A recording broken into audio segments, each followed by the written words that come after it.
As I stepped out of my brick home in Greenville, South Carolina, trash bag in hand, I was met with an unexpected scene. Two men in black vests with HOA cop stitched on them stood side by side, arms crossed, looking like they were trying to intimidate me.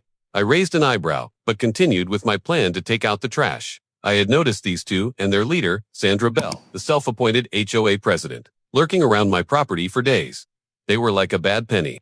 Just when you think they're gone, they show up again. "Mr. Carter, we need to talk," Sandra snapped, her eyes flashing. I set the trash down and asked calmly, "About what?" The tall, pale man with mirrored sunglasses stepped forward, his jaw clenched. "You're in violation of neighborhood regulations. Mr. Carter, we're here to detain you until the police arrive." I studied him carefully.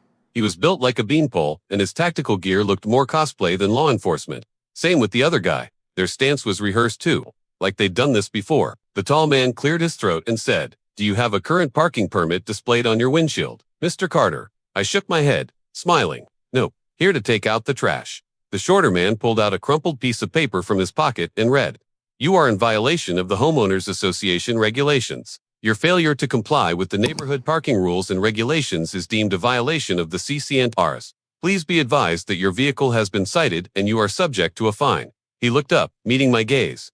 "That gives us the right to detain you." I burst out laughing, shaking my head. "You think that gives you the right to trespass on my property and detain me? You're a long way from the real world, buddy."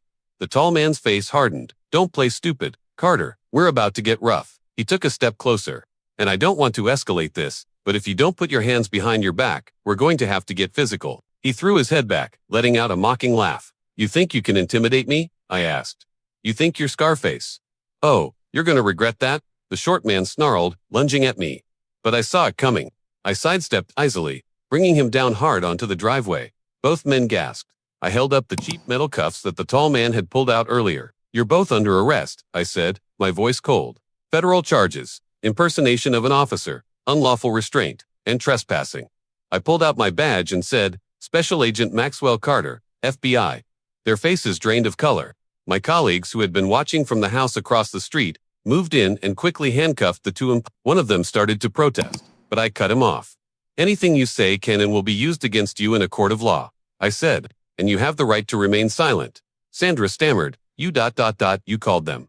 I turned to her, my voice icy. "Of course I called them. I knew what you were planning." I handed her the crumpled piece of paper. "This should be fun at trial," I said, meeting her shocked gaze. "You won't be able to pay your fines with this."